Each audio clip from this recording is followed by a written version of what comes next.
विश्वास रहा।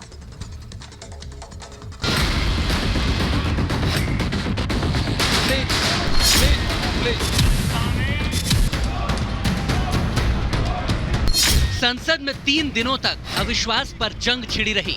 दोनों ओर से खूब वार पलटवार हुए। फिर आखिर में आए पीएम मोदी ने प्रस्ताव लाने वाले विपक्ष को मुंहतोड़ जवाब दे दिया और 24 में रिकॉर्ड तोड़ जीत का फिर से ऐलान कर दिया। एक तरह से विपक्ष का अविश्वास प्रस्ताव हमारे लिए शुभ होता है।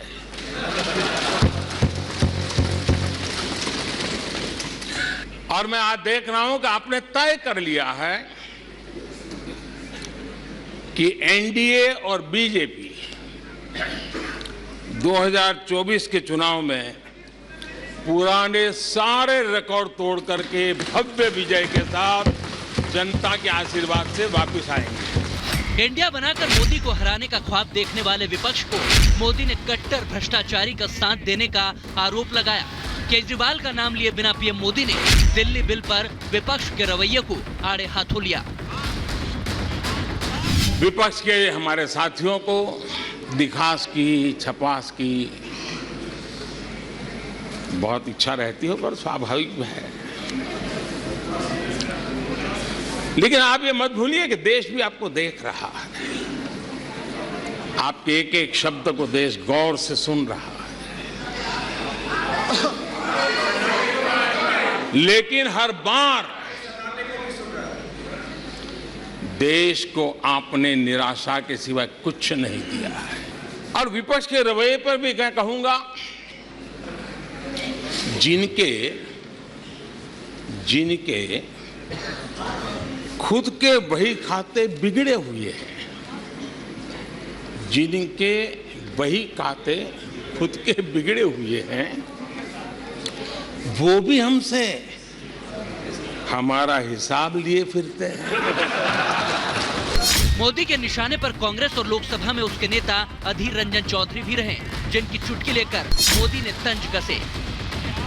अधीर बाबू को क्या हाल हो गया? उनकी पार्टी ने उन्हें बोलने का मौका नहीं दिया। ये तो कल अमित भाई ने बहुत जिम्मेवारी के साथ कहा कि भाई अच्छा नहीं लग रहा है, और आपकी उदारता थी कि उनका समय समाप्त हो गया था, तो भी आपने उनको आज मौका दिया। लेकिन गुड़ का गोबर कैसे करना, उसमें ये माहिर है।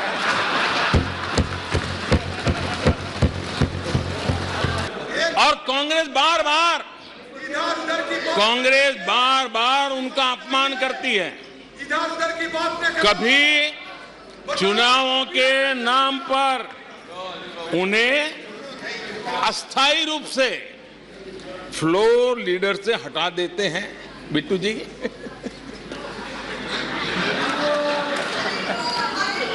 हम अधीर बाबू के प्रति अपनी पूरी संवेदना व्यक्त करते हैं। जब विपक्ष अमीर और गरीब के बीच की खाई को बढ़ाने का आरोप लगा रहा है, तो मोदी ने संसद में तथ्यों के साथ पलटवार किया। आज गरीब के दिल में अपने सपने पूरा करने का भरोसा पैदा हुआ है।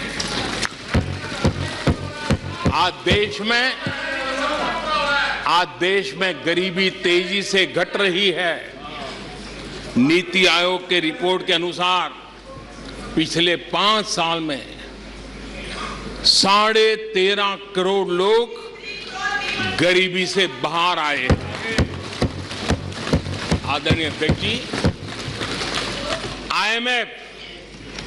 आईएमएफ अपने एक वर्किंग पेपर में लिखता है कि भारत ने अति गरीबी को करीब करीब खत्म कर दिया है।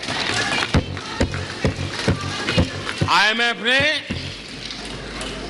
भारत के डीबीटी के और दूसरे हमारे सोशल वेलफेयर स्कीम के लिए आईएमएफ ने इसे कहा है, ये लॉजिस्टिकल मार्वल है। मोदी अपनी सरकार की उपलब्धियां बता रहे थे। ऐसे में विपक्ष हंगामे की कोशिश करने लगा। विरोध के लिए काले कपड़े पहनने वालों को पीएम मोदी ने काला टीका बता दिया। अध्यक्ष महोदय, जो पुरानी सोच वाले लोग रहते हैं वो उस सोच से सहमत नहीं, लेकिन वो कहते हैं कि देखो भाई, जब कुछ शुभ होता है, कुछ मंगल होता है, घर में भी कोई अच्छा होता है, बच्चे भी कोई अच्छे कपड़े पहनता है, जरा साफ सुथरा होता है, तो काला टीका लगा देते हैं। आज देश का जो मंगल हो रहा है चारों तरफ, देश की जो चारों तरफ वाहवाही हो रही है, देश का जो जय जयकार हो रहा है, तो मैं आपका धन्यवाद करता हूं कि काले टीके के रूप में, काले कपड़े में निकल के सदन में आकर के आपने इस मंगल को भी सुरक्षित करने का काम किया है। इसके लिए भी मैं आपका धन्यवाद करता हूं। मोदी एक के बाद एक विपक्ष को टारगेट कर रहे थे, तब विपक्ष के सांसद इंडिया इंडिया के नारे लगाने लगे। इस बीच पीएम मोदी ने गालियां देने वालों को भी नसीहत दे डाली। और उनके लिए तो सबसे प्रिय नारा क्या है? मोदी तेरी कब्र खुदेगी। मोदी तेरी कब्र खुदेगी। मोदी तेरी कब्र खुदेगी। ये इनकी पसंदीदा नारा है। लेकिन मेरे लिए इनकी ये गालियां, ये अपशब्द, ये अलोकतांत्रिक भाषा, मैं उसका भी टॉनिक बना देता हूं। विपक्ष के आरोपों को पीएम मोदी ने खुद के लिए वरदान बताया और 20 साल में सीएम से लेकर पीएम बनने तक लगाए गए तमाम लांछन और बुरा चाहने वालों को भी फायदेमंद बताया। कि विपक्ष के लोगों को एक सीक्रेट वरदान मिला हुआ है। हाँ,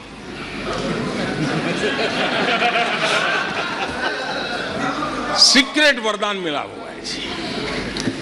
और वरदान ये कि ये लोग जिसका बुरा चाहेंगे उसका भलाई ही होगा।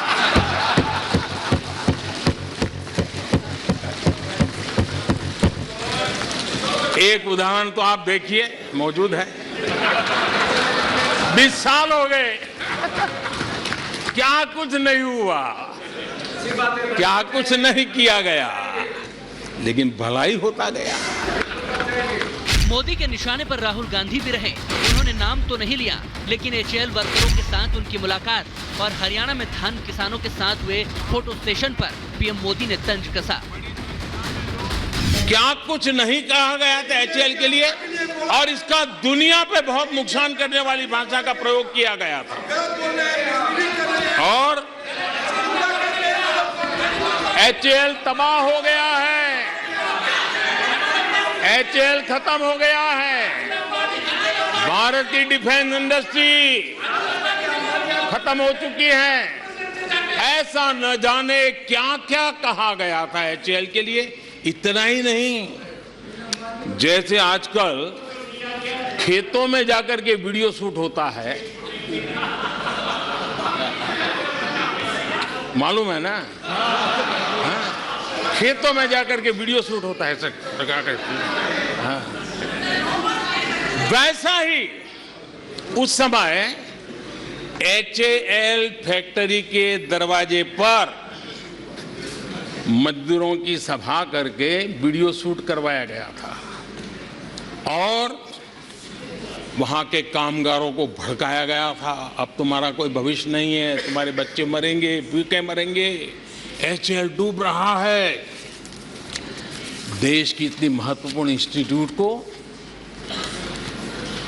इतना बुरा चाहा, इतना बुरा चाहा, इतना बुरा कहा कि वो सीक्रेट आज एचएएल सफलता की नई बुलंदियों को छू रहा है। एचएएल ने अपना highest ever highest revenue register किया है। सिर्फ एचएएल ही नहीं, मोदी ने कहा कि एलआईसी को लेकर भी इन लोगों ने कोसा और काफी कुछ झूठ बोला गया। साथ ही देश, लोकतंत्र और बीजेपी के मजबूत होने का मोदी ने फॉर्मूला भी बता दिया। आप जानते हैं LIC के लिए क्या क्या कहा गया था? LIC बर्बाद हो गई, गरीबों के पैसे डूब रहे हैं, गरीब कहां जाएगा, बेचारे ने बड़ी मेहनत से LIC में पैसा डाला है। क्या कहें, जितनी उनकी कल्पना शक्ति थी, जितने उनके दरबारियों ने कागज पकड़ा दिए थे, सारे बोल लेते थे वो, सारे बोल लेते थे। लेकिन आज LIC लगातार मजबूत हो रही है।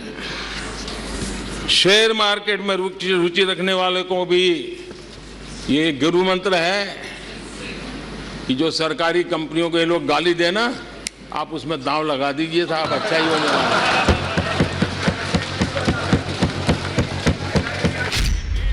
मोदी ने अगली पारी का संसद में भी ऐलान किया है और भारत को तीसरी बड़ी अर्थव्यवस्था बनाने का एक बार फिर वादा दोहराया है। साथ ही विपक्ष को कई सुझाव भी दिए। कुछ दिन पहले मैंने कहा था कि हमारी सरकार के अगले टर्म में तीसरे टर्म में भारत दुनिया की तीसरी टॉप अर्थव्यवस्था बनेगा।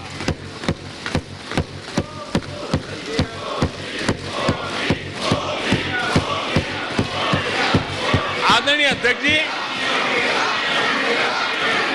आदरणीय अध्यक्ष जी, अब देश के भविष्य पर थोड़ा सा भी भरोसा होता जब हम ये क्लेम करते हैं कि हम आने वाले 5 साल में, तीसरे टर्म में, हम देश की इकोनॉमी को तीसरे पर लाएंगे। तो एक जिम्मेवार विपक्ष क्या करता? वो सवाल पूछता, अच्छा भाई बताओ, निर्मला जी बताओ कैसे करने वाले हो, अच्छा मोदी जी बताओ कैसे करने वाले हो, आपका रोड मैप बताओ।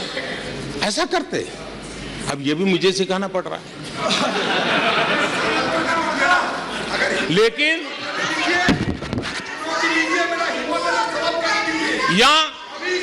या वो कुछ सुझाव दे सकते थे, ये कुछ सुझाव दे सकते थे, या फिर कहते हम चुनाव में जनता के बीच जाकर के बताएंगे कि ये तीसरे की बात करते हैं, हम तो 1 नंबर पे लेके आएंगे और ऐसे ऐसे लेके कुछ तो करते यार। लेकिन हमारे विपक्ष की त्रासदी ये है और उनके राजनीतिक विमर्श पर गौर कीजिए। कांग्रेस के लोग क्या कह रहे हैं? अब देखिए कितना कल्पना दारिद्र्य है। इतने सालों तक सत्ता में रहने के बाद भी क्या अनुभवताहीन बातें सुनने को मिल रही है जी। क्या कहते हैं ये कहते हैं इस लक्ष्य तक पहुंच रहे, कुछ करने की जरूरत नहीं, ऐसे ही होने वाला है तीसरे नंबर पे। बताओ, मुझे लगता है कि इसी सोच के कारण वो सोते रहे इतने सालों तक। विपक्षी गठबंधन को सुझाव दिया तो मोदी ने 2028 के लिए फिर एक भविष्यवाणी कर दी, ठीक वैसे ही जैसे उन्होंने 2018 में 2023 के लिए की थी। देश का विश्वास है कि 2028 में आप जब अविश्वास प्रस्ताव लेके आएंगे तब ये देश पहले 3 में होगा। ये देश का विश्वास है। प्रधानमंत्री मोदी ने चुन चुनकर विपक्ष को धोया, हर आरोप पर तीखा प्रहार किया और 2024 में जबरदस्त जीत के साथ वापसी का ऐलान कर दिया। Bureau report, Republic Bharat.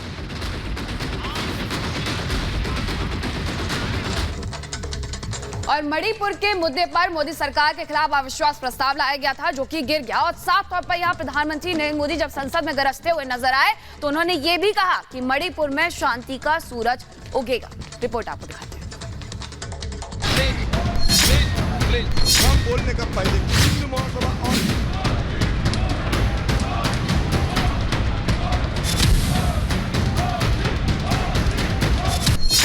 Manipur का शांति फॉर्मूला।